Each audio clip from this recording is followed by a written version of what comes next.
కలుగును గాక. హల్లెలూయా. రైట్, ఎలా ఉన్నారు? అంత బాగున్నారు కదా? అంత బాగున్నారా? చాలా సంతోషం. రైట్, మన మాటలు ఎలా ఉంటా ఉన్నాయి, మన ప్రవర్తన ఎలా ఉంటా ఉన్నది. మనము వాక్యం ద్వారాగా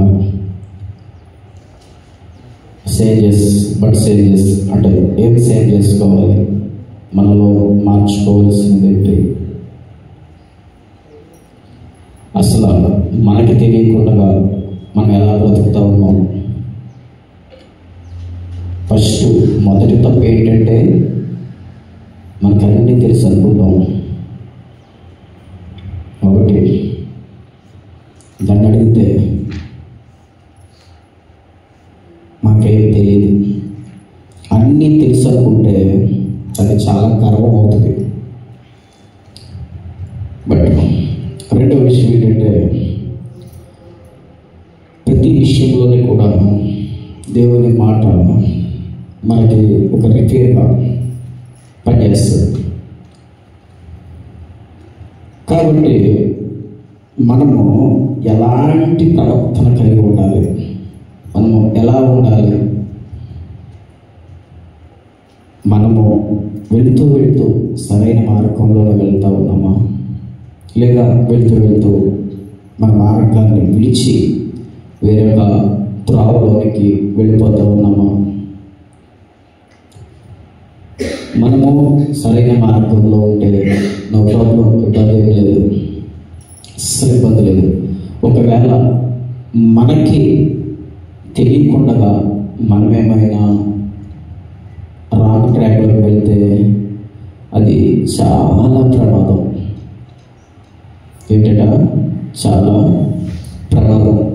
కాబట్టి నా జనులైన వారు ఎవ్వరు కూడా నాశనం అయిపోకూడదు. ప్రభు యొక్క ఉద్దేశం. ప్రార్థన చేద్దాం. నా జనులైన వారు ఎవరు కూడా నాశనానికి వెళ్ళిపోకూడదు. కాబట్టి ఈ విషయాన్ని బట్టి జాగ్రత్తగా ఆలోచన చేస్తే నాశనానికి వెళ్ళిపోకూడదనే దేవుని వాక్యం మనకి హెచ్చరికలు చేస్తూ ఉన్నది. ఎలాంటి హెచ్చరికలు అంటే లైఫ్ స్టైల్, మన జీవన విధానాన్ని, మన జీవన విధానాన్ని పూర్తిగా మార్చేసేది దేవుని వాక్యం ఒకటి. దేవునికి స్తోత్రం కలుగును గాక. ఎవరు మారుస్తారు? నేను మిమ్మల్ని మార్చగలనా? మార్చలేదు. బట్ నన్ను మీరు మార్చగలరా? మార్చలేదు. కానీ మనందరి లైఫ్ స్టైల్ మార్చేసేది దేవుని యొక్క వాక్యం ఒకటే. వాక్యము పాపానికి చాలా విరుద్ధం. వాక్యము చెడుకు చాలా విరుద్ధం. వాక్యము ఎన్ని కోణాల్లో మనల్ని సరిచేస్తూ ఉన్నది. అయితే యేసుక్రీస్తు వారు మనకేం చెప్పాడు?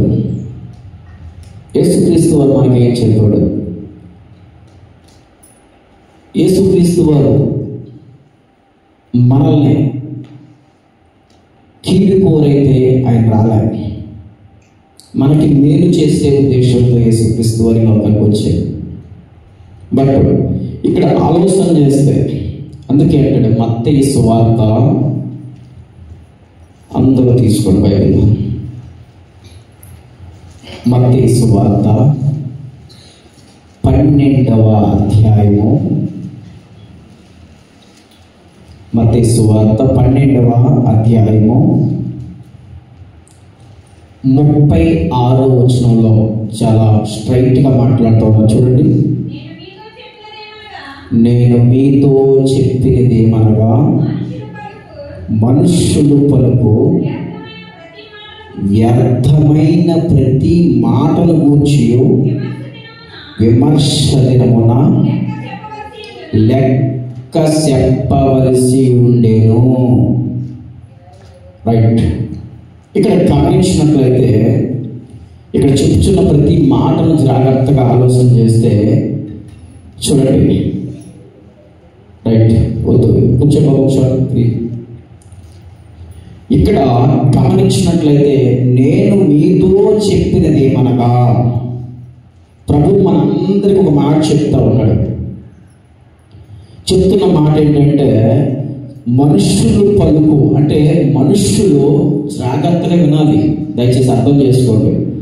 మనుషులు పలుకు వ్యర్థమైన ప్రతి మాటను గూర్చి, అంటే వ్యర్థమైన మాటలు, ఏవైతే వ్యర్థమైన మాటలు మనం మాట్లాడుతూ ఉంటామో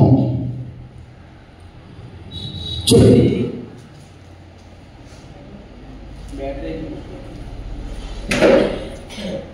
వ్యర్థమైన మాటలు మనం ఏమైతే మాట్లాడుతూ ఉంటామో, ఈ వ్యర్థమైన మాటల విషయంలో గూర్చి విమర్శ దినమున లెక్క చెప్పవలసి ఉండును. ఎవరికి లెక్క చెప్పవలసి ఉండును అమ్మా? ఎవరికి లెక్క చెప్పవలసి ఉండును? ఎవరికి? అలాగని మనం మానేస్తామా? పరిశుద్ధ గ్రంథము చక్కగా బోధిస్తూ ఉన్నది. పరిశుద్ధ గ్రంథము మనతో మాట్లాడుతూ ఉన్నది. పరిశుద్ధ గ్రంథము చక్కగా బోధిస్తూ, పరిశుద్ధ గ్రంథము మనతో మాట్లాడుతూ చెప్తున్న ప్రతి మాటకి కూడా మీరు ఒకానొక దినాన్నట లెక్క చెప్పాలి. లెక్క అంటే దేవుడు మనల్ని ఏమడుగుతూ ఉన్నాడు? లెక్కను అడుగుతూ ఉన్నాడు. ఇంకా మనందరి మీద మనుషులు సాక్ష్యం చెప్పకపోవచ్చు, యావత్తు సృష్టి మానవుని మీద సాక్ష్యము పలుకుచు ఉన్నది. పరిశుద్ధ గ్రంథము తేటగా బోధిస్తూ ఉన్నది. దేవునికి స్తోత్రం కలుగును గాక. హల్లెలూయా. అయితే వ్యర్థమైన మాటలు మనం మాట్లాడడం వలన చాలా ఇబ్బంది కలుగుతూ ఉంది. చాలా ఇబ్బంది కలుగుతూ ఉంది. ఒక వ్యక్తి అంటాడు అట, పరిశుద్ధ గ్రంథం ఏం చెప్తుంది అంటే దేవుడు లేడని చెప్పేవారు మూర్ఖులని చెప్తుంది. పరిశుద్ధ గ్రంథం ఏం చెప్తుంది? దేవుడు లేడని చెప్పేవారు మూర్ఖుడని చెప్తుంది పరిశుద్ధ గ్రంథం. అంత మూర్ఖుడికి ఎవరు ఉండరని చెప్తుంది.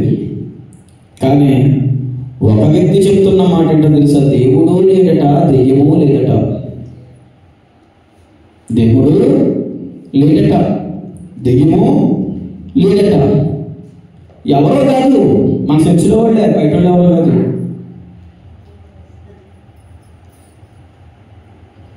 మన చర్చిలో వాళ్ళే. అది ఎంత దరిద్రమైన మాట అంటే చాలా దరిద్రమైన మాట.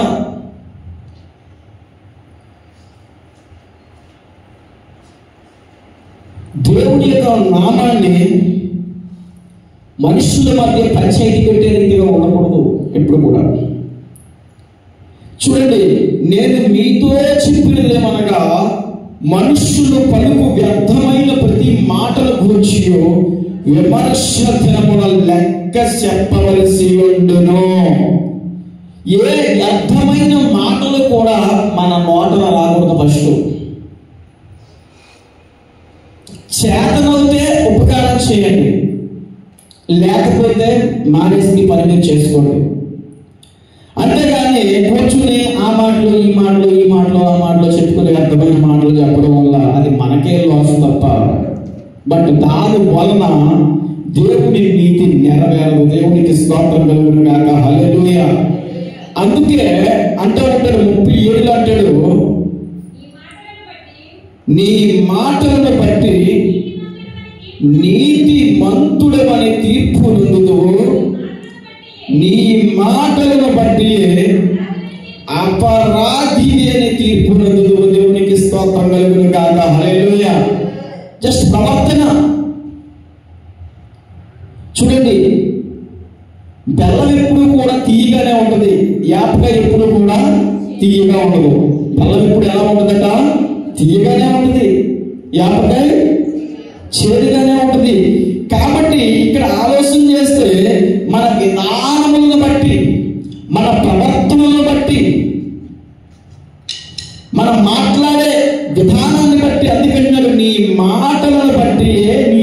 నీతిమంతుడు అని తీర్పు నందుతూ, నీ మాటలు బట్టే నువ్వు మంచివాడు అని తీర్పు నందుతారు.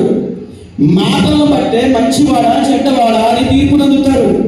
కేవలము మనిషి మాట చాలా ఇంపార్టెంట్. ఎంత ఇంపార్టెంట్ అంటే ఆ మాటే మనల్ని ఉన్నతమైన స్థానంలో నింపుతుందన్నమాట. ఆ మాటే మనల్ని సమాజంలో డౌన్ చేసేది కూడా మాటే, మనల్ని ఉన్నతమైన స్థితిలో ఉంచేది కూడా ఆ మాట. దేవునికి స్తోత్రం కలుగును గాక. ఆ మాట ఏ మాట అంటే జీవము కలిగిన నజరేయుని మాట. ఏ మాట? జీవము కలిగిన నజరేయుని మాట. దేవునికి స్తోత్రం కలుగును గాక. హల్లెలూయా. అయితే ఇక్కడ మంచి మాట మనం జాగ్రత్తగా గమనిస్తే, మనము మంచి వాళ్ళము, మంచి సత్ప్రవర్తన కలిగి ఉన్నాము అని ఎలా తెలుస్తుంది అని ఆలోచన చేస్తే, మొదట వ్యర్థమైన మాటలు ఏవి కూడా మన నోటన రాకూడదు. ఏ మాట? వ్యర్థమైన మాటలు ఏవి కూడా మన నోటన రాకూడదు. వ్యర్థమైన మాటలు ఏవి పలుకకుండా మన నోటికి ఏం వేసుకోవాలట? తాళం వేసుకోవాలి. అందుకంటే కృతజ్ఞత వచ్చినప్పుడు మీరు పలకవలను, కానీ మీరు భూతులైనను పోకిరి మాటలను స్వరశుద్ధులను ఉచ్చరింపకూడదని దేవుని వాక్యము తేటగా ఎఫెసీ సంఘానికి అపోస్తలుడైన పౌలు గారు రాస్తా ఉన్నాడు. అయితే నీ మాటలను బట్టి నీతిమంతులను తీర్పు నందుడు, నీ మాటలను బట్టి కదా అపరాధిని అని తీర్పు నందుడు. దేవునికి స్తోత్రం కలుగును గాక. హల్లెలూయా. కాబట్టి మొదటి విషయాన్ని మనం ఆలోచన చేస్తే, మన మాట ఎలా ఉంది? మనం మంచిగా మాట్లాడుతూ ఉన్నాం, చాలా మంచి వాళ్ళు మన పేరును మనం పొందుకుంటాం. మనం చెడ్డగా మాట్లాడుతూ ఉన్నామంటే మనం చెడ్డవాళ్ళము అనుకుంటూ ఉంటాం. దేవుడు ఈ లోకానికి రావడానికి ప్రథమ ఉద్దేశం ఏమిటంటే చెడ్డవారిని సైతం మంచి వారిగా మార్చడానికి. దేవుడికి స్తోత్రం కలుగును గాక. హల్లెలూయా. అంటే భూమి మీద నీతిమంతుడు ఒక్కరునూ లేడని దేవుని వాక్యం బోధిస్తూ ఉన్నది. నీతిమంతుడట ఒక్కరునూ లేరు, అందరూ కూడా ఏం చేశారట? పాపము చేశారు అని చెప్తున్నాడు. అందరూ పాపము చేసి దేవుడు అనుగ్రహించిన మహిమను పొందుకోలేకపోతున్నాము అని చెప్తా ఉన్నది దేవుని వాక్యం. కాబట్టి క్రీస్తు ఎందుకు భూమి మీదకి రావాల్సి వచ్చిందని ఆలోచన చేస్తే, నీతిమంతుడు ఒక్కడూ లేక. అర్థమైందా? ఎందుకు వచ్చినమైనా నీతిమంతుడు ఒక్కరు లేక. కాబట్టి అందరూ నశించిపోకూడదనే ఒక ఉద్దేశంతో ఆయన భూమి మీదకి వచ్చి మనకు ఒక మంచి మార్గాన్ని, చూడండి, మంచి మార్గాన్ని మనకి చూపిస్తూ ఉంది. అంటే గమనించినట్లయితే నీ పలుకే నిన్ను గూర్చి సాక్షిస్తా ఉన్నది. ఏంటగా? నీ మాట ఏం చేస్తుందో నిన్ను గూర్చి ఏమిస్తుంది? సాక్ష్యం ఇస్తుంది. కాబట్టి ఆ సాక్ష్యాన్ని బట్టే మన విధానం ఏంటి? మనము ఎవరైనా సరే ఎలా ఉండాలి అనుకుంటారు అంటే మంచిగా ఉండాలి, ఓకే మంచిది, మంచి సత్ప్రవర్తన కలిగి ఉండాలి, ఓకే మంచిది అని కోరుకుంటూ ఉంటారు. కానీ ఎక్కడైనా మనం లోపం చేస్తూ ఉన్నామేమో, ఏ విషయంలో మనం లోపం చేస్తూ ఉన్నామేమో, ప్రభా ఏ కోణాల్లో అయినా సరే మీ పడిపోయినట్లయితే మమ్మల్ని సరిచేయండి ప్రభా. లేదా ఏ విషయాలు నేను అర్థముగా నేను మాట్లాడినట్లయితే నన్ను క్షమించండి ప్రభా. మాట ఒకరికి ఎలా ఉంటుందంటే రోజుకి వచ్చినప్పుడు మాట్లాడేస్తారు. 5 నిమిషాలు ఆగొచ్చు కదా, ఒక 2 నిమిషాలు ఆగితే ఏమవుతుంది? 15 మంది సేవకుల్లో ఒక సేవకుడు ఒక ఉద్రేకంతో కూర్చున్నాడు. 15 మంది సేవకుల్లో అక్కడ ఉన్నది 14 మంది మాత్రమే ఉన్నారు. 14 మంది ఉంటే తన మనసులో ఏదో వచ్చేసింది ఆలోచన అనే అనుకున్నాడు. అంతే. ఏమనుకున్నాడట? అనేదనుకున్నాడు. అక్కడ ఉన్నది 15 మందికి 14 మంది మాత్రమే ఉన్నారు. అంటే తనకి ఏదంటే ఉక్రోషం, ఏదన్నా మాట వస్తే అనేయాలంటే ఉక్రోషం. అయితే అనేసాడు. అన్న వ్యక్తి అక్కడ లేడు. ఎవరినన్నాడో ఆ వ్యక్తి అక్కడ లేడు. అయితే చూడండి, లేని వ్యక్తి తరపున ఎంతమంది మాట్లాడారు తెలుసా? 13 మంది మాట్లాడారు. దేవునికి స్తోత్రం కలుగును గాక. హల్లెలూయా. ఫర్ ఎగ్జాంపుల్ నన్నే అన్నారు అనుకుందాం, నేను అక్కడ లేను. కానీ ఇంకా ఎంతమంది ఉన్నారు? 14 మంది ఉన్నారు. 14 మందిలో ఒక్కరన్నారు. 13 మంది మంచి సాక్ష్యాన్ని ఇచ్చారు. దేవునికి స్తోత్రం కలుగును గాక. హల్లెలూయా. అయితే ఇక్కడ విషయం ఏంటంటే, వారందరికీ ఏమర్థమైంది? ఈ పరిశ్రమ వల్ల ఏమర్థమైంది? అందుకే అన్నారు కదా, నీ మాటలను బట్టి నీవు నీతిమంతుడు అని తీర్పు నందుదువు, నీ మాటలను బట్టి నీవు అపరాధివని తీర్పు నందుదువు. దేవునికి స్తోత్రం కలుగును గాక. హల్లెలూయా, హల్లెలూయా. జస్ట్ ప్రవర్తన. ఎవరు ధన్యుడు అంటే తన పెదవున కాచుకునే వాడు ధన్యుడు అని దేవుని వాక్యం బోధిస్తాడు. దేవునికి స్తోత్రం కలుగును గాక. హల్లెలూయా. ఎందుకంటే యేసుక్రీస్తు వారు మనందరినీ ప్రేమించాడు. మనందరినీ ప్రేమించి చాలా సూటిగా ఆయన మాట్లాడుతూ ఉన్నాడు. అయితే యేసుక్రీస్తు వారు కూడా ఈ భూమి మీదకి రావడానికి ప్రధాన కారణం ఏమిటని ఆలోచన చేస్తే, యోహాను సువార్త 3వ అధ్యాయం 17వ వచనంలో ఎలా అంటాడు? లోకము తన కుమారుని ద్వారా రక్షణ పొందుటే కానీ లోకమునకు తీర్పు తీర్చుటకు దేవుడు ఆయన్ని లోకములోనికి పంపలేదు. దేవునికి స్తోత్రం కలుగును గాక. హల్లెలూయా. వాస్తవానికి మనుషులందరూ త్రోవ తప్పిన వారై ఉండగా క్రీస్తు మనుషులను ప్రేమించి మనుషులందరినీ కూడా సరైన మార్గములో, సత్మార్గంలో, సత్క్రియల ద్వారా వారు మార్పు చెందవనే ప్రథమ ఉద్దేశముతో యేసుక్రీస్తు వారి లోకానికి రావడం అంటే ఎందుకు? లోకము తన కుమారుని ద్వారా ఏం పొందాలి? లోకమంతా కూడా తన కుమారుని ద్వారా రక్షణ పొందడానికి వచ్చాడు. యేసుక్రీస్తు వారు ఎక్కడైనా ఎవరికైనా తీర్పు తీర్చాడా? లైఫ్ స్టైల్, ఆయన జీవన విధానం, ఆయన లైఫ్ స్టైల్ ఒకసారి మనం జ్ఞాపకం చేసుకుంటే, ఆయన మాట్లాడే ప్రతి మాట ఎలా ఉంటుంది అంటే, ఒక స్త్రీ పట్టబడింది. మోషే యొక్క ధర్మశాస్త్రం ప్రకారంగా ఆమెను ఏం చేయాలి? రాళ్లతో కొట్టి చంపేయాలి, మోషే ధర్మశాస్త్రం ప్రకారంగా. అయితే ఇక్కడ గమనించండి ఒక మాటను జాగ్రత్తగా ఆలోచన చేస్తే, ప్రజలందరూ కూడా పట్టుకున్నారు ఆ ఒక వ్యక్తిని.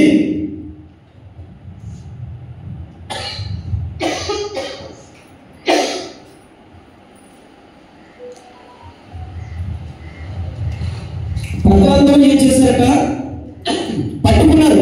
పట్టుకుని ఒకవేళ బహుశా వాళ్ళు కూడా పాపము చేసిన వారు అయి ఉండొచ్చు. ఆమెతో వారందరూ కూడా రాళ్ళు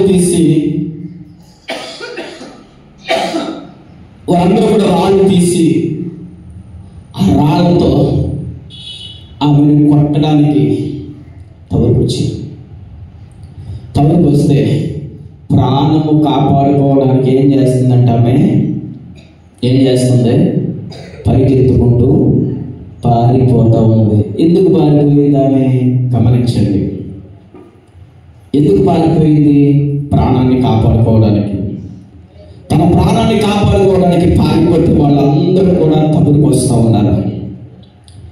ఆమె వెళ్ళే మార్గంలో ఎవరు ఎదురుపడ్డారు? ఆమెకి యేసయ్య ఎదురుపడ్డాడు. దేవునికి స్తోత్రం కలుగును గాక. హల్లెలూయా. మృత్యువు ఏం చేస్తుంది? ఈయన వెంటాడుతూ ఉంది. మీకు అర్థమైందండి? మృత్యు ఏం చేస్తుంది? వెంటాడుతూ ఉంది. మరణము పరిగెట్టుకుంటూ వస్తుంది. సాధారణ సమాజంలో ఉండే చెలరేగి తీసి చంపే అని వాళ్ళందరినీ పురికలుపుతూ ఉంది.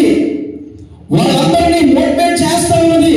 వారి ఆలోచనలు వ్యర్థమైన ఆలోచనలతో ఉన్నారు, వ్యర్థమైన తలంపులతో ఉన్నారు. వాళ్ళందరూ కూడా వ్యర్థమైన ఆలోచనలు, వ్యర్థమైన తలంపులతో ఉంటే ఆమె వెనకాల పరిగెడుతూ ఉన్నారు.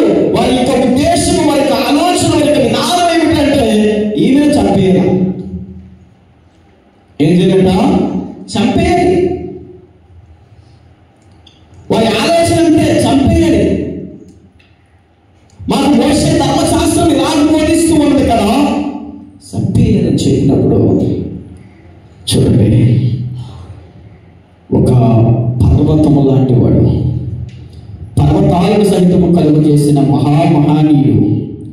ఆయన పాదము మోపగా పర్వతాలు సహితము 2 భాగాలుగా చీలినటువంటి మహా గొప్ప మనిషి క్రీస్తు యేసు. ఆమె వెళ్ళినప్పుడు ఆమె ఎక్కడ పాకుందో తెలుసా? క్రీస్తు వెనకాల. దేవుడికి స్తోత్రం కలుగును గాక. హల్లెలూయా. ఇక్కడ గమనించండి, ఆమె ఎక్కడికి వెళ్ళింది అని ఆలోచన చేస్తే క్రీస్తు వెనకాలకి వెళ్ళింది. ఆమెకు ముందు ఎవరున్నారట? అమ్మా శ్రద్ధగా వినండి. ఆమెకు ముందు ఎవరున్నారు? క్రీస్తు ఉన్నారు. రాళ్ళు ఇచ్చుకుని కొడితే మొదట ఎవరికి తగులుతుంది? ఎవరికి తగులుతుంది రాళ్ళు ఇచ్చి కొడితే? యేసుక్రీస్తు వారికి తగులుతుంది. అయితే ఆమె ఎప్పుడైతే ఆమె వెనకాల ఎప్పుడైతే తాకుందో ఆయన ఎదురుకుంటారా నుంచున్నాడు. ప్రాణ భయముతో పరిగెట్టుచున్న ఆమె ప్రాణము తీసేయాలని తరుణిస్తూ ఉన్న వర్గము ఒక పక్క, ప్రాణం తీసేయాలని మృత్యువు వేగముగా వెంటాడే తరుణిస్తూ ఉంది. ప్రాణాన్ని కాపాడుతూ ఉన్న స్థితిలో ఈమె ఉన్నది. ప్రాణాన్ని కాపాడుకోవాలన్న స్థితిలో ఈమె దగ్గర ఉంటూ ప్రభువా నన్ను కాపాడు. ఎందుకు? ఆ క్రీస్తును చూడగానే ఆమెకు ఒక ధైర్యం, ఒక బలం. ఆ ధైర్యము ఆ బలము ఎప్పుడైతే ఆమె వచ్చిందో ఆమె దగ్గరికి వెళ్ళిపోయింది. ఆయన దగ్గరికి వెళ్ళిపోయిన తర్వాత ఆయన అంటూ ఉన్నాడు, ఆయనకి ఎదురవుతున్న సమస్య ఏంటి, ఆయనకి ఎదురవుతున్న మాట ఏంటి అంటే మోషే ధర్మశాస్త్రము ప్రకారముగా. గమనించండి, మోషే ధర్మశాస్త్రం ప్రకారంగా ఈ ఒక వ్యభిచార స్త్రీని, ఈ ఒక పాపపు స్త్రీని చూడండి, ఈ పాపపు స్త్రీని, ఈ యొక్క వ్యభిచార స్త్రీని రాళ్ళతో కొట్టమని మోషే ధర్మశాస్త్రం బోధిస్తా ఉన్నది కదా. మోషే ధర్మశాస్త్రం బోధిస్తా ఉన్నది కదా. మరి ఏం మాట్లాడతావు? నువ్వేం చెప్తావు? ధర్మశాస్త్రాన్ని నెరవేర్చడమే కానీ కొట్టివేయడానికి రాలేదని మరి చెప్పారు కదా. మీరు ఎప్పుడేంటి, మీ విధానం ఏంటి అని ఆయనకి అడిగినప్పుడు ఆయన ఎంత అద్భుతమైన మాట చెప్పాడు తెలుసా? ఎంత అద్భుతమైన మాట చెప్పాడంటే నిజంగా ధైర్యం అంటే అది, బలం అంటే అది. ఏంటా మాట, ఏంటా ధైర్యం? మీలో పాపము ఎవరు పాపము చేయలేదో మొదట వచ్చి ఆమెను కొట్టండి. మీరు ఈమెను చంపేయడానికి వస్తూ ఉన్నారు కదా, ఈమె ప్రాణం తీసేయడానికి వస్తూ ఉన్నారు కదా, మీరు అంత గొప్పవాళ్ళు కదా, అంత ప్రయోజకులు కదా. ఓకే, మోషే ధర్మశాస్త్రం చంపేయమనే ఉంది. కానీ మీలో ఏ తప్పు చేయకుండా, మీలో ఎటువంటి పాపము చేయకుండా మీరు వచ్చి మీరు ఉన్నారు అని ఎదురు వచ్చి ఈమె మీద మొదటి రాయండి అని చెప్పాడు. దేవుడికి స్తోత్రం కలుగును గాక. హల్లెలూయా. ఎవరికైనా దమ్ముందా అమ్మా? ఎవరికైనా దమ్ముందా? ఒక్కరు రాయేశారా? ఎందుకంటే రాయేస్తే ఏముందో వాళ్ళకి తెలుసు. ఎందుకంటే ప్రతి ఒక్కరి డేటా అమ్మా అర్థమవుతుందా? మన డేటా ఎవరి దగ్గర ఉంది? మన డేటా ఎవరి దగ్గర ఉంది? మన దగ్గర ఉంది. మన దగ్గర ఉందా మన డేటా? అబ్బే కాదండి, నా దగ్గర మొబైల్ ఉందండి, నాది 2GB అండి, 8GB అండి, నా డేటా ఎప్పుడు ఫుల్గానే ఉంటుందండి, లేదా అవసరం అయితే వైఫై ఇచ్చుకుంటామండి, లేదా అప్పించుకుంటామండి. మన జీవితం యొక్క సమస్త డేటా ఎవరి దగ్గర ఉందంటే ఆయన దగ్గర ఉంది అని ముందుకు వస్తే చరిత్ర లిప్పడానికి సిద్ధంగా ఉన్న దేవుని స్తోత్రం కలుగును గాక. హల్లెలూయా. నేల మీద పాపాలు రాసేసిన అవతల వ్యక్తి, నేల మీద పాపాలు రాసేసిన మహా వ్యక్తి మన ప్రభు దేవునికి స్తోత్రం కలుగును గాక. హల్లెలూయా.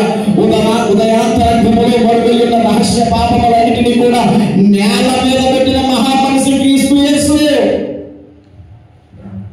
ఆమెతో అంటున్నాడు, వారు ఏ రాయి కొట్టగా వెళ్ళిపోయారు కదా, ఈమెతో అంటున్న మాట ఏంటన్నమాట? ఆ మాట ఏంటి అని ఆలోచన చేస్తే, అమ్మా అమ్మా నువ్వు అలా చేసావు, ఇలా చేసావు, అది ఇది ఏది ప్రశ్నించలేదు ఆయన ఏడుకొచ్చింది. అమ్మా ఒక వేశ్యలో, ఒక వ్యభిచారిలో కూడా అమ్మను చూడగలిగిన మహామనిషి క్రీస్తు యేసు. దేవునికి స్తోత్రం కలుగును గాక. హల్లెలూయా, హల్లెలూయా. సమాజము నానా రకాలుగా మాట్లాడుతుంది, కానీ నా ప్రభువు పిలుస్తున్న మాట ఏంటో తెలుసా? అమ్మా ఇక నీ వెళ్ళి ఏ పాపము చేయకు. దేవుడికి స్తోత్రం కలుగును గాక. హల్లెలూయా. అంతకన్నా మనం మాట్లాడలేదా? మాట్లాడలేదు. ఎంత రాక్షసుడైనా సరే ఆ తీర్పుకు పడిపోవలసిందే, ఆ మాటను లోపవలసిందే, ఆ మాటను లోపడవలసిందే. ఆ ఒక్క మాట ఏం చేసింది తెలుసా? ఆమెను సంపూర్ణంగా మార్చింది. దేవునికి స్తోత్రం కలుగును గాక. హల్లెలూయా, హల్లెలూయా. ఇక్కడ ఆమెకి ఏం కలిగింది అంటే రక్షణ కలిగింది. ఏం కలిగిందంట? రక్షణ కలిగింది.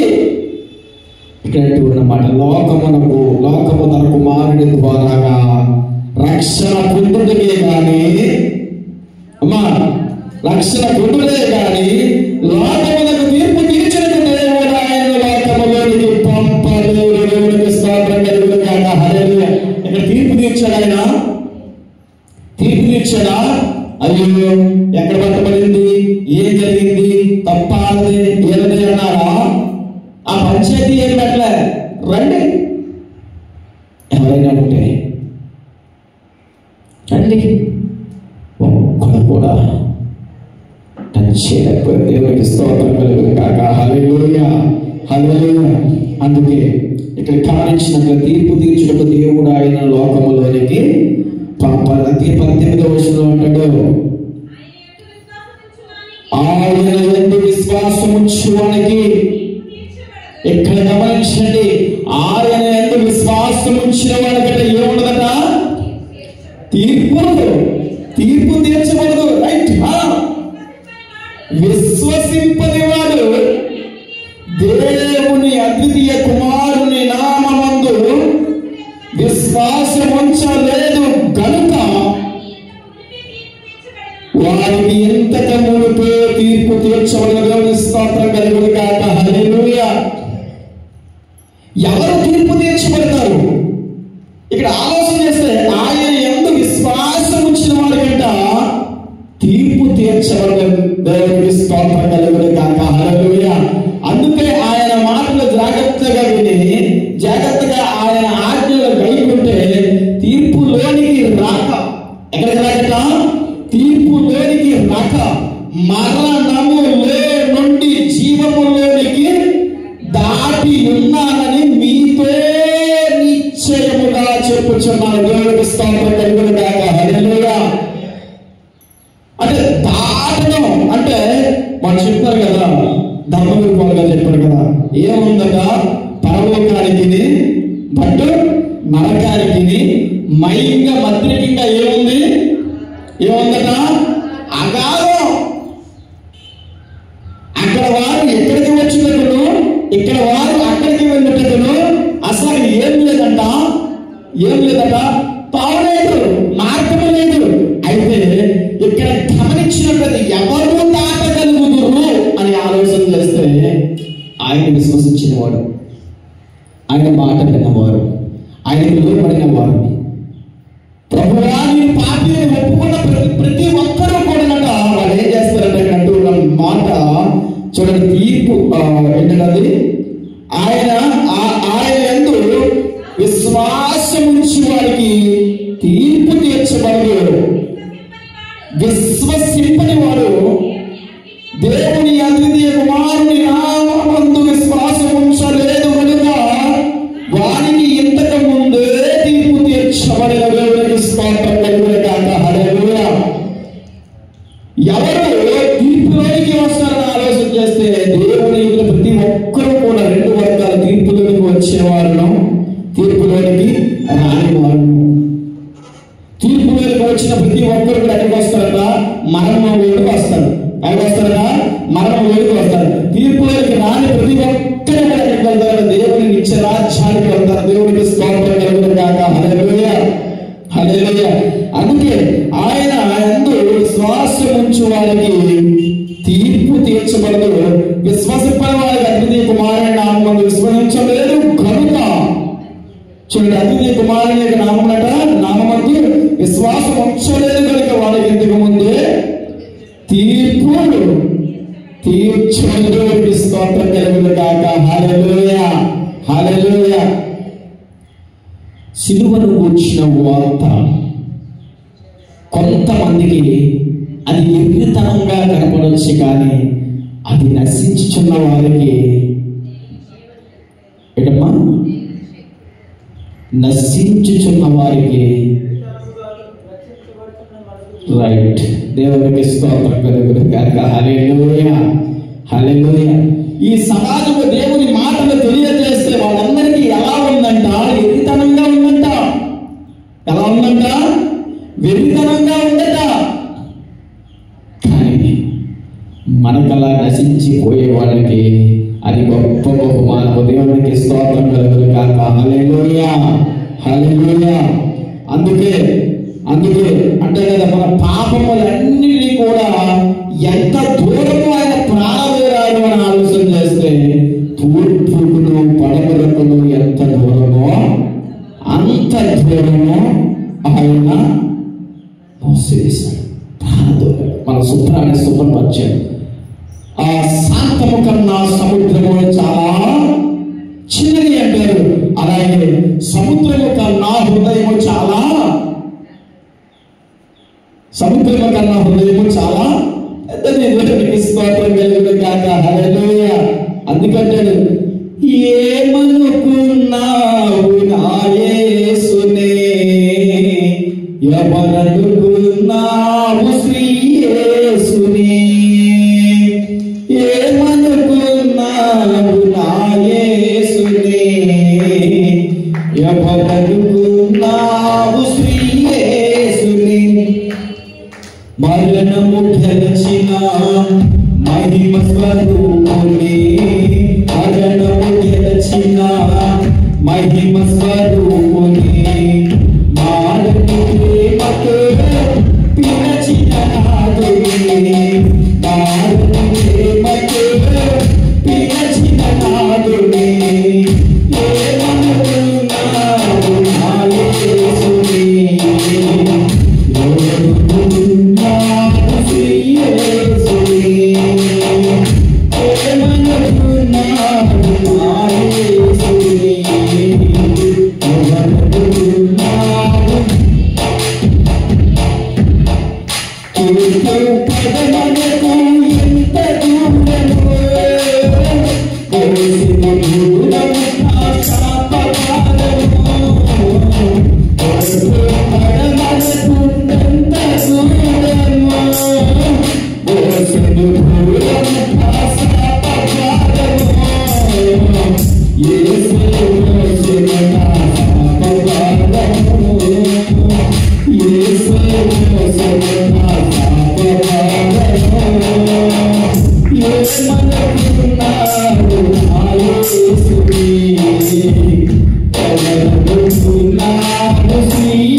మన శాప భారములు ఎంత దూరం మోసాడంటే ఆయన, తూర్పుకుని పడమరకుని ఎంత దూరమో అంత దూరమో నా శాప భారములన్నీ కూడా మోసాడని చెప్తాడు. ఎవరో కాదు పాట రాసింది.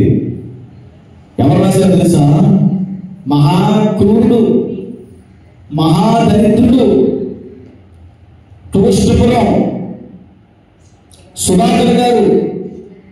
గతంలో ఆ ఊరి పేరేంటో తెలుసా? టూస్టపురం. ఇప్పుడు ఆ గ్రామానికి పెట్టిన పేరేంటో తెలుసా? సువార్తపురం. దేవుడికి స్తోత్రం కలుగును గాక. హల్లెలూయా, గజ దొంగల ఏరియా ఏం పేరు తెలుసా? టూరిస్టుపురం. ఇప్పుడు ఆ గ్రామం పేరు సువార్తపురం. దేవుడికి స్తోత్రం కలిగింది కాక. హల్లెలూయా.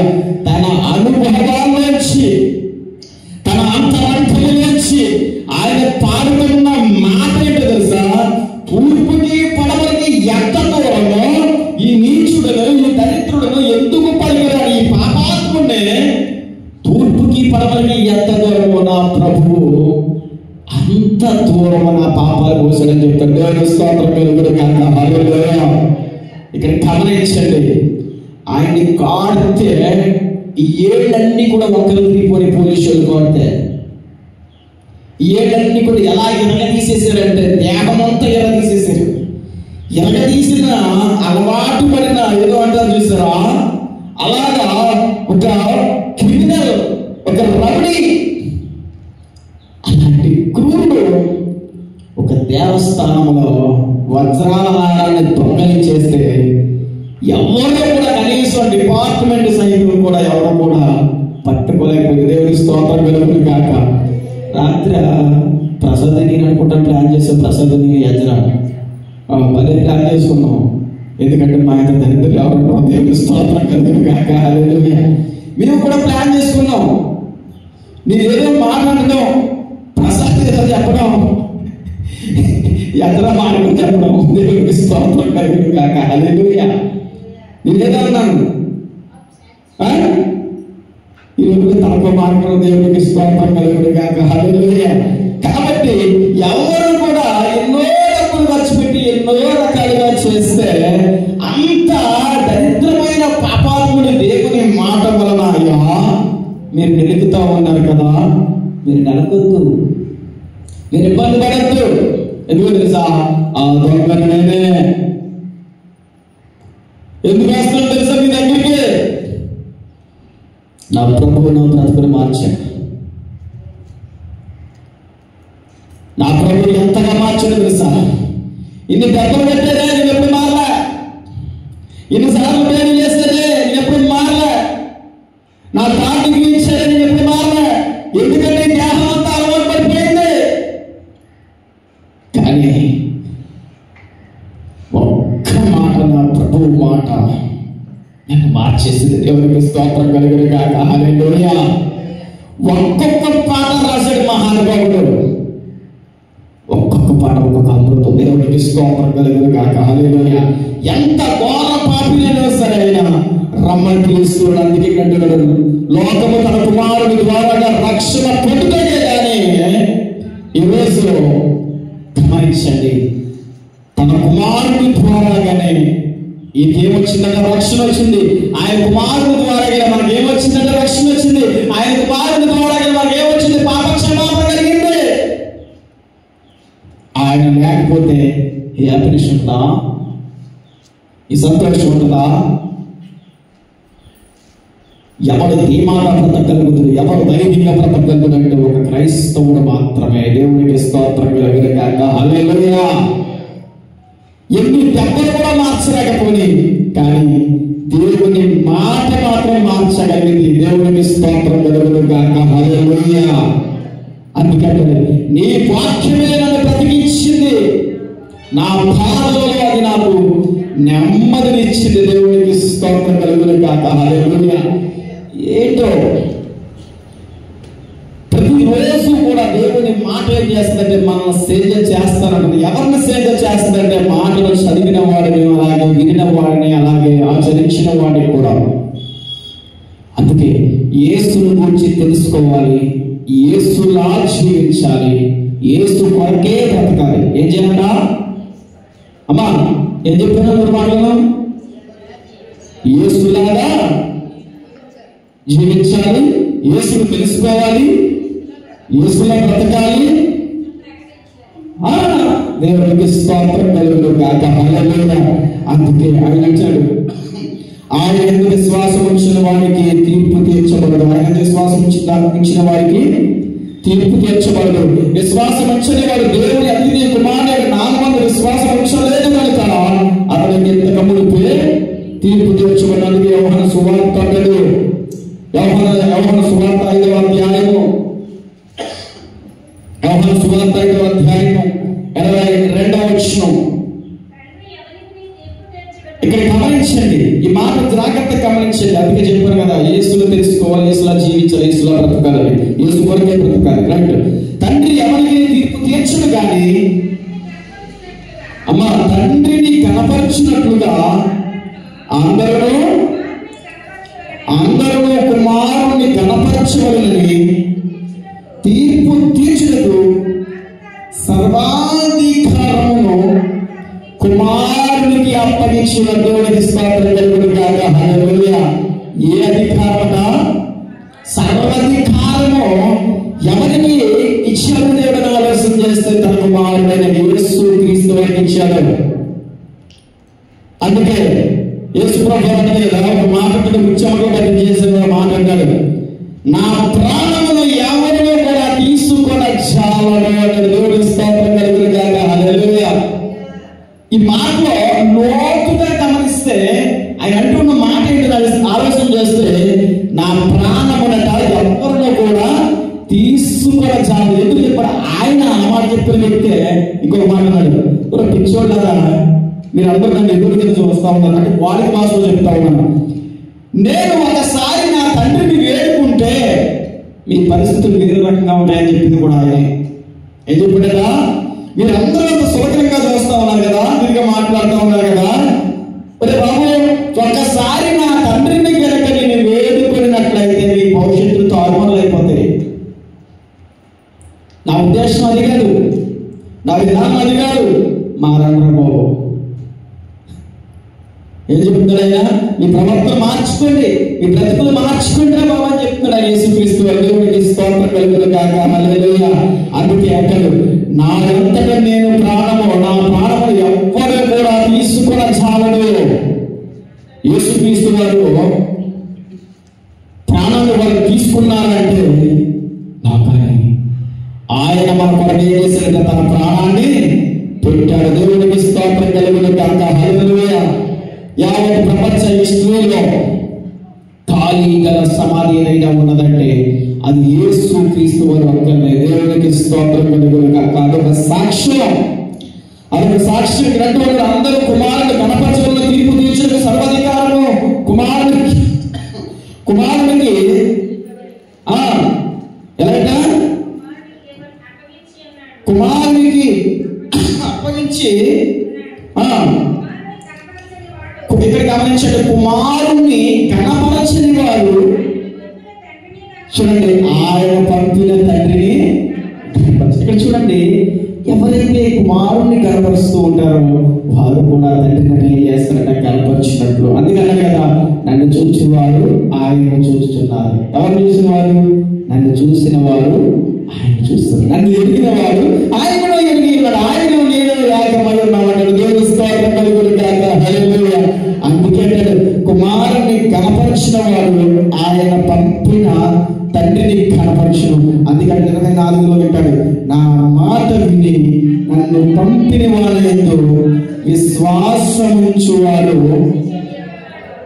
చూడండి, విశ్వాసముంచువాడ నిత్య జీవము గలవాడు, వాడు తీర్పులోనికి రాక. అమ్మా ఏం చెప్తాడు? తీర్పులోనికి రాక. అమ్మా తీర్పులోనికి రాక మరణములో నుండి ఏది మరణము? అగాధము మరణము. అందుకంటే మరణములో నుండి జీవములోనికి దాటి ఉన్నానని మీతో నిశ్చయముగా చెప్తున్నానంటాడు. దేవునికి స్తోత్రం కలుగును గాక. హల్లెలూయా. ఇక్కడ ఈ మాటలు జాగ్రత్తగా అర్థం చేసుకోవాలి. నా మాట విని కలగట, నా మాటను విని నన్ను పంపిన వాడి వద్ద విశ్వాసం ఉంచేవాడట నిత్య జీవము గలవాడట. నిత్యము ఆయన ఏం చేస్తాడో బ్రతుకుతాడు. దేవునికి స్తోత్రం కలుగును గాక. హల్లెలూయా. నిత్య జీవము గలవాడట, నిత్యము జీవిస్తూ ఉంటాడు. చూడండి, దేవదూతల గురించి మన్నాను దేవుడు మనకి ఇస్తూ ఉన్నాడు. ఆఖరి దప్పికలు లేని అందమైన రాజ్యములో దేవుడు మనల్ని ఉంచుతూ ఉన్నాడు. మనందరికీ సర్వాధికారి ఆయన ఉండబోచున్నాడు.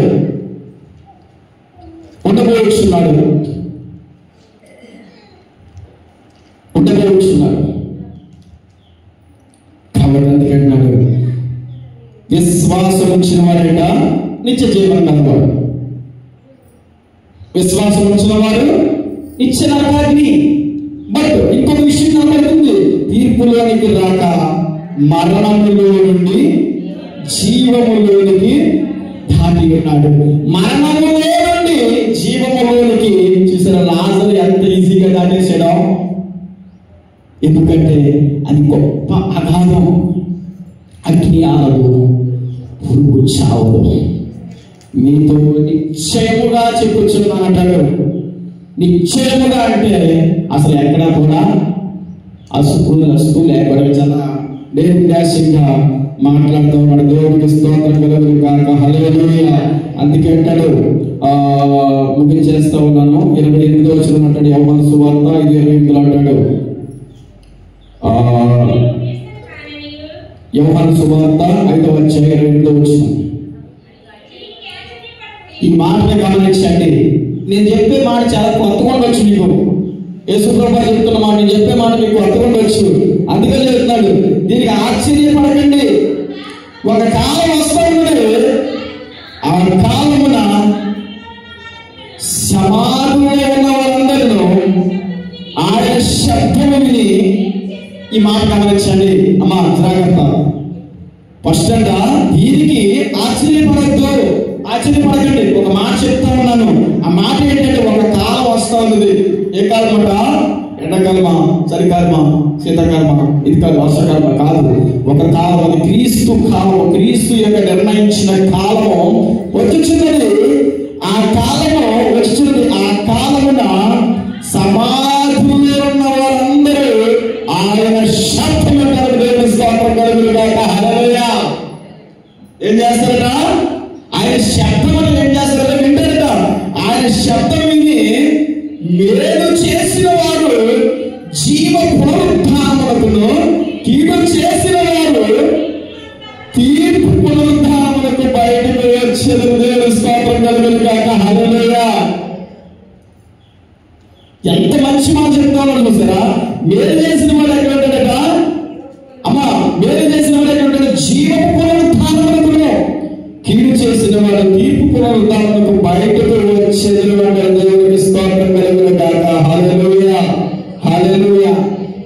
కాబట్టి సత్ప్రవర్తన చాలా జాగ్రత్తగా ఉండాలి. సత్క్రియలు చాలా జాగ్రత్తగా ఉండాలి. ప్రతి విషయంలో కూడా వాక్య విషయంలో జాగ్రత్తగా ఉంటుంది. ఏం కాదు, మనకి కావాల్సింది ఉంటే మనకు స్టైల్ ఉంటుంది. ఏ స్టైల్ అంట? ఏ స్టైల్? ఆ స్టైల్, ఈ స్టైల్, ఈ స్టైల్, ఆ స్టైల్ కాదు. మనంతా కూడా వాక్య స్టైల్. ఏ స్టైల్ అంట? వాక్య స్టైల్. ఈ వాక్య స్టైల్ వెళ్ళిపోతే చాలా బాగుంటుంది. మనకి ఎంత బాగుంటుంది సార్, చాలా బాగుంటుంది కదా. కానీ దేవుడు అంత బాగుంది, దేవుడు మనకి ఇస్తానన్నాడు. దేవుడికి స్తోత్రం కలుగును గాక. హల్లెలూయా. అందుకే చెప్తా ఉన్నాడు, ఏమంటున్నాడు సార్, దీనికి ఆశ్చర్యపడకూడదు. అందుకే ఒక కాలం వస్తా ఉన్నదట. ఒక కాలం వస్తా ఉన్నది. ఎముకల లోయలో ఆల్రెడీ ఎముకల లోయలోనే ఒక హెచ్చరికను దేవుడు జారీ చేశాడు. దేవుని ఆత్మ యెహెజ్కేలు ప్రవక్త మీదకి వచ్చినప్పుడు చూడండి, దేవుని ఆత్మ యెహెజ్కేలు ప్రవక్త మీదకి వచ్చినప్పుడు యెహెజ్కేలుని నడువు అని చెప్పాడు. దేవుడు ఏం చెప్పాడట? నడువు అని చెప్పాడు. నడువునే నడిచేశాడు. ఆ ప్రయాణం ఎక్కడ సాగింది అంటే, ఒక పెద్ద లోయ, చాలా పెద్ద లోయ. ఆ లోయలోకి వెళ్ళిన తర్వాత ఆ లోయలో ఏమున్నాయి తెలుసా?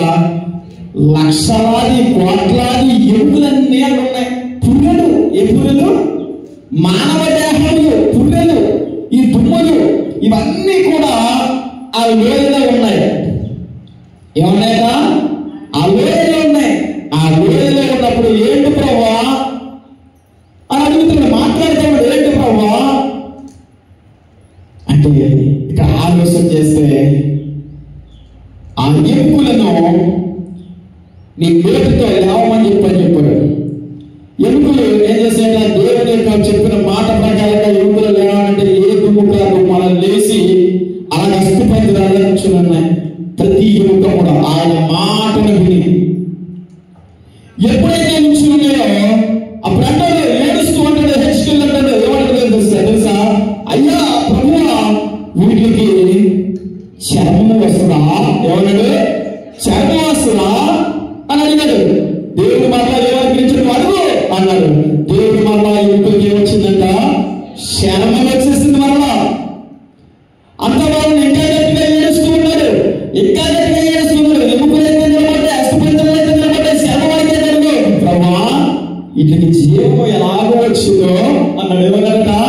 వీటికి జీవము ఎలాగో వచ్చును అని అడుగు అని చెప్పగానే, ఎప్పుడైతే దేవుడి మాట శబ్దం వినగానే అవన్నీ కూడా లేచి నిలవబడి మరలా ఊపిరితో నిలవబడ్డాయి. దేవుడికి స్తోత్రం కలుగును గాక. హల్లెలూయా.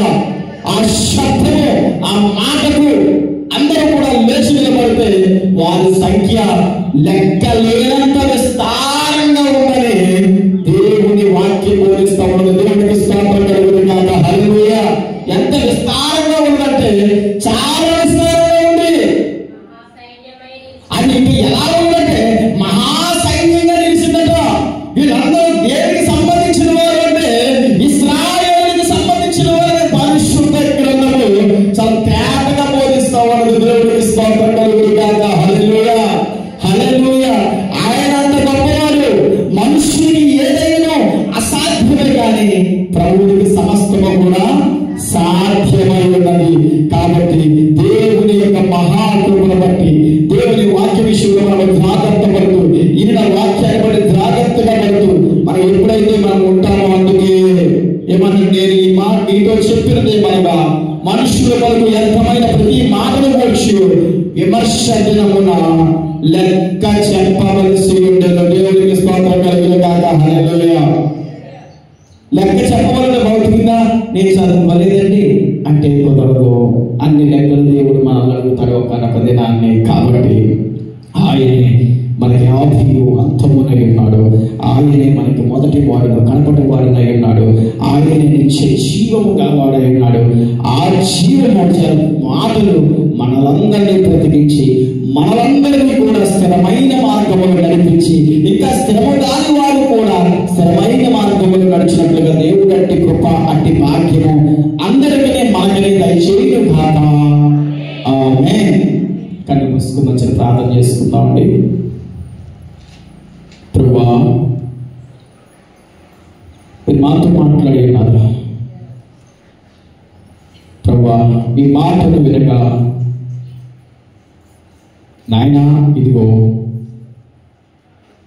మాలో గొప్ప మార్పును ప్రభువా మీరు దయచేయండి.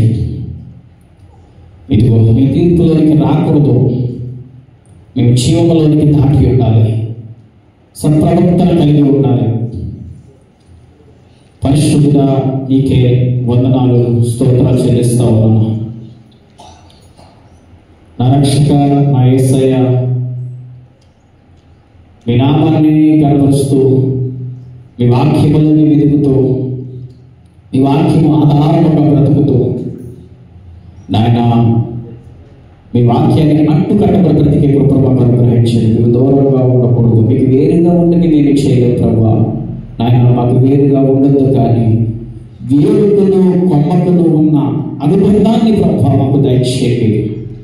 నాయన వేరుకుని కొమ్మకుని ఎంత అనుబంధం ఉందో అంత అనుబంధము ప్రభా మాకును మా సంఘానికి నియమికులు దయచేయండి ప్రభా.